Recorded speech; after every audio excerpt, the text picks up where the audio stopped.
बरेली पहुंचे योगी सरकार के कैबिनेट मंत्री और जिले के प्रभारी मंत्री जयवीर सिंह ने कहा है कि यूपी में सिपाही भर्ती पेपर लीक मामले के आरोपियों पर कड़ी कार्रवाई करने की तैयारी हो रही है। कैबिनेट मंत्री जयवीर सिंह ने कहा कि जिन लोगों ने सेंधमारी की है उन पर कड़ी से कड़ी कार्रवाई की जाएगी। बता दें कि पेपर लीक होने के बाद अभ्यर्थी सिपाही भर्ती परीक्षा को निरस्त दोबारा कराए जाने की मांग उठा रहे थे।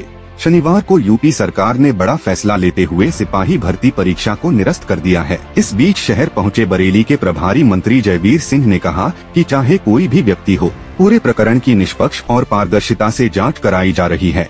कई आरोपियों को जेल भेजने का काम किया गया है। सिपाही भर्ती परीक्षा में सेंधमारी करने वालों को किसी भी कीमत पर बख्शा नहीं जाएगा। प्रभारी मंत्री ने लोकसभा चुनाव में भाजपा की 100% जीत का दावा किया। उन्होंने कहा कि इस बार देश में 400 से पार और प्रदेश में सभी 80 सीटों पर भाजपा का परचम लहराएगा। यूपी में कांग्रेस सपा के गठबंधन पर तंज कसते हुए कहा कि इससे कोई फर्क नहीं पड़ता, पहले भी गठबंधन हो चुका है, नई पैकिंग में पुराना माल है।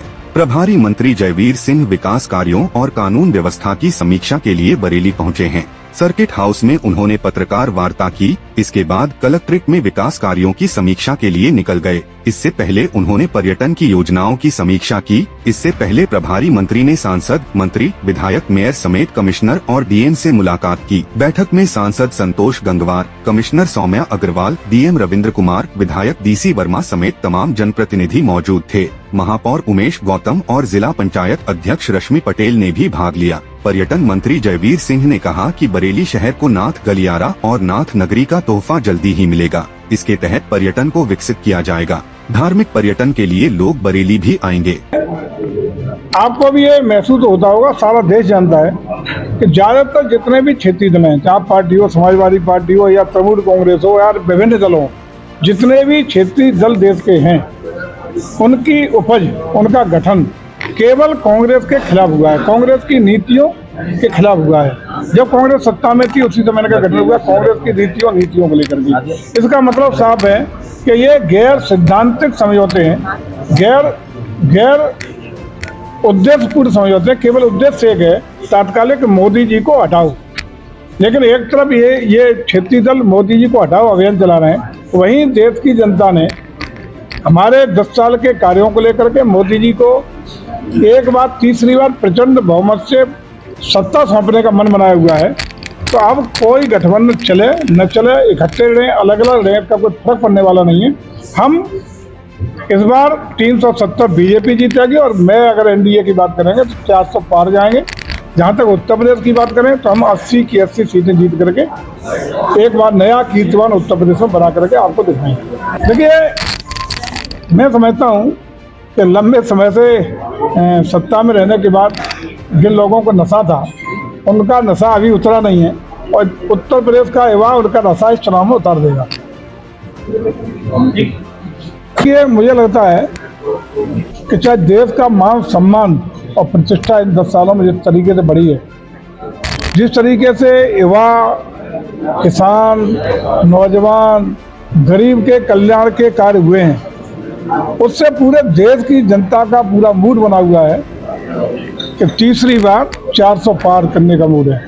जहाँ तक उत्तर प्रदेश की बात है तो निश्चित रूप से इस समय आप देख ही रहे होंगे कि रामोत्सव के बाद लगभग 500 वर्षों से ज़्यादा समय के लंबे त्याग, तपस्या, संघर्ष, बलिदानों के बाद भगवान राम जी अपने घर में विराजमान हुए हों। पूरी जनता देश और अंतर्राष्ट्रीय स्तर पर भी आज सनातन संस्कृति का परचम लहरा रहा है, चाहे अन्य विकास की योजनाओं को लेके हों या उत्तर प्रदेश को ग्रोथ इंजन बनाने का विषय हो।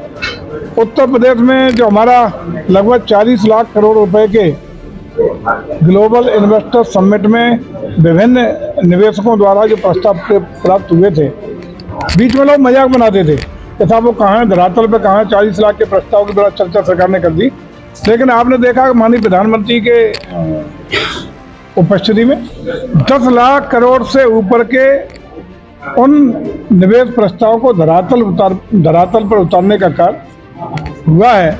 10 लाख करोड़ से ज़्यादा की परियोजनाओं को धरातल पर उतारने का काम का मतलब पूरे देश में सर्वाधिक एक बार में निवेश के प्रस्ताव इतनी बार ऐतिहासिक ये काम उत्तर प्रदेश की धरती पर हुआ है।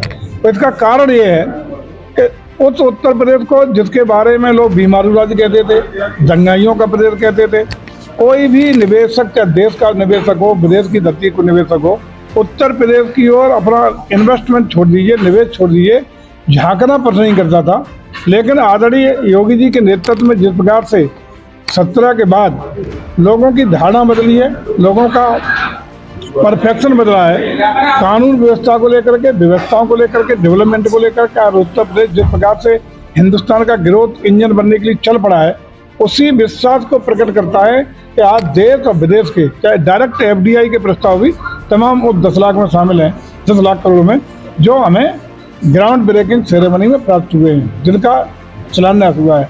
इसका मतलब साफ है कि उत्तर प्रदेश इन्वेस्टर्स के लिए भी, निवेशकों के लिए भी एक बेहतरीन डेस्टिनेशन साबित हुआ है, जिसमें देश के सभी राज्यों से सर्वाधिक निवेश के प्रस्ताव धरातल पर उतरने में सफलता प्राप्त की है। इसका आशय यह है कि जब हमारा देश विकासशील भारत से विकसित भारत बनने की ओर बढ़ रहा है, हमारा देश दुनिया की इन 10 सालों में 11वीं अर्थव्यवस्था से बढ़कर 5वीं अर्थव्यवस्था हो गया है। बहुत जल्दी हम लोग तीसरी अर्थव्यवस्था की ओर जा रहे हैं। वहीं उत्तर प्रदेश भी इसको ग्रोथ इंजन के रूप में, निश्चित रूप से देश का बेहतरीन प्रदेश के रूप में आज आपको दिखाई पड़ रहा है।